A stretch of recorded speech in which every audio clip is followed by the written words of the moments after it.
नमस्कार, आपका बहुत बहुत स्वागत है हमारे YouTube चैनल इंडिया स्पीक्स पर।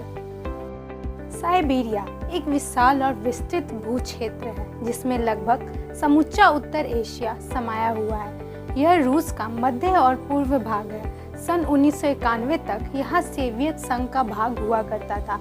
साइबेरिया का क्षेत्रफल 131 लाख वर्ग किलोमीटर है। तुलना के लिए पूरे भारत का क्षेत्रफल 32.8 लाख वर्ग किलोमीटर है, यानी साइबेरिया भारत से करीब 4 गुना है। फिर भी साइबेरिया का मौसम और भू स्थिति इतनी सख्त है कि यहाँ केवल 4 करोड़ लोग रहते हैं, जो 2011 में केवल उड़ीसा राज्य की आबादी थी। यूरेशिया का अधिकतर स्टप मैदान घास वाला इलाका साइबेरिया में आता है। साइबेरिया पश्चिम में यूराल पहाड़ों से शुरू होकर पूर्व में प्रशांत महासागर तक और उत्तर में उत्तर ध्रुवीय महासागर तक फैला हुआ है। दक्षिण में इसकी सीमाएं कागचकस्थान, मंगोलिया और चीन से लगती है। लगभग 25 से 50 करोड़ वर्ष पहले मनुष्य के उभरने से बहुत पहले साइबेरिया के बहुत से क्षेत्र में भयंकर ज्वालामुखी विस्फोट हुए जो करीब 10 लाख साल तक चलते रहे। माना जाता है कि इनकी वजह से पृथ्वी पर मौजूद 90% जीवों की नस्लें मारी गई। साइबेरिया के पठार की जमीन इन्हीं विस्फोटों में उगले गए लावा से बनी हुई है। साइबेरिया में स्थित मानव उपस्थिति के चिन्ह लगभग 40,000 साल पुराने हैं। समय के साथ यहाँ बहुत सी जातियाँ बस गई या उत्पन्न हुई, जिनमें यनंत, निरंत एवं हुन, स्किति और उदगिर शामिल है। 13वीं सदी में साइबेरिया पर मंगोल कब्जा हो गया और 14वीं सदी में एक स्वतंत्र साइबेरिया सल्तनत स्थापित हुई।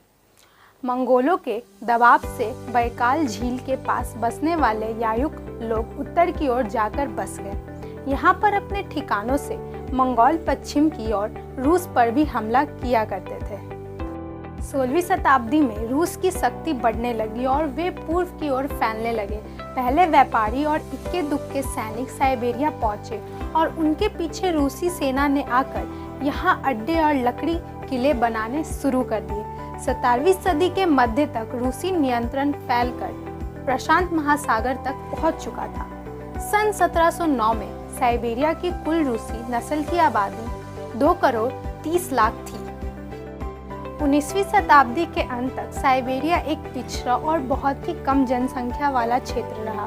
यहाँ रूस की शाही सरकार अपने राजनीतिक कैदी भेजा करती थी, क्योंकि यहाँ हजारों मील तक फैले बर्फीले मैदान को कोई भी भागा हुआ कैदी नहीं पार कर सकता था। 1891 से 1916 के काल में ट्रांस साइबेरियल रेल मार्ग बना, जिससे रूस ने औद्योगिक पूर्ण पश्चिमी भाग से साइबेरिया का नाता जोड़ा। समय के साथ साथ साइबेरिया की आबादी बढ़ती गई। यहाँ का सबसे बड़ा आर्थिक व्यवसाय धरती से धातुओं, कोयला और अन्य पदार्थों को निकालना था। सोवियत संघ के जमाने में यहाँ कैदियों को रखने के लिए बड़े अड्डे बनाए गए, जिन्हें गुलाग कहा जाता था। अनुमान किया गया है कि इन गुलागों में लगभग 1.4 करोड़ लोगों को भेजा गया।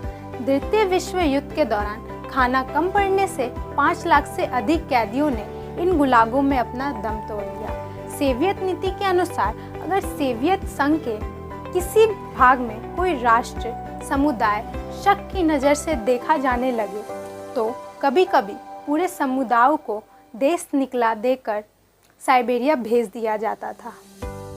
उत्तरी साइबेरिया बहुत सर्द क्षेत्र है और यहाँ गर्मी का मौसम केवल 1 महीने रहता है। साइबेरिया की लगभग पूरी आबादी उसके दक्षिण भाग में रहती है और ट्रांस साइबेरिया रेल मार्ग के पास ही रहती है। इस दक्षिणी भाग में सर्दियाँ तो बहुत सख्त होती है।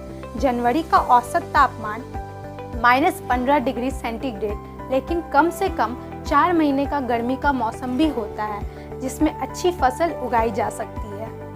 जुलाई में औसत तापमान 16 डिग्री सेंटीग्रेड और दिन का समय का तापमान 20 डिग्री सेंटीग्रेड से भी ऊपर पहुंच जाता है। यहाँ की धरती विशेष प्रकार की होती है। इसे चोर्नोजम कहते हैं, जिसकी रूसी अर्थ में काली मिट्टी, और यह बहुत ही उपजाऊ होती है। साइबेरिया के एक प्रशासनिक विभाग का नाम शाखा गणतंत्र है, जिसे स्थित ओमायाकॉन शहर में 71.2 सेंटीग्रेड तक न्यूनतम तापमान देखा जा चुका है, जिसके आधार पर इसे विश्व का सबसे ठंडा शहर होने का खिताब प्राप्त है। साइबेरिया में जनसंख्या का औसत घनत्व केवल 4 व्यक्ति प्रति वर्ग किलोमीटर है। तुलना के लिए सन 2011 की जनगणना में भारत के बिहार राज्य में जनघनत्व 1102 व्यक्ति प्रति वर्ग किलोमीटर था।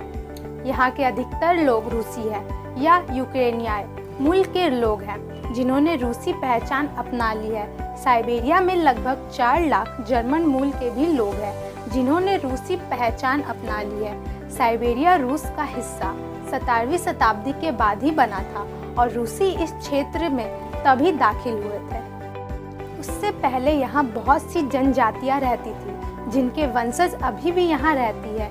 इनमें बुर्यात, तुवाई, याकुत और साइबेरिया ततार लोग शामिल हैं। बुर्यातों का और युकातों का संख्या 4-4 लाख से अधिक है। यहाँ कुछ अन्य आदिवासी जातियाँ की छोटी आबादी भी रहती है, जैसे कि केत, एवक, कोरियाक, यागिर, वेंगैर। तो दोस्तों, ये थी जानकारी साइबेरिया के बारे में। ऐसी वीडियोस देखने के लिए आप हमारे YouTube चैनल इंडिया स्पीक्स को सब्सक्राइब करें और ज़्यादा से ज़्यादा लोगों को शेयर करें और लाइक कमेंट करना ना भूलें।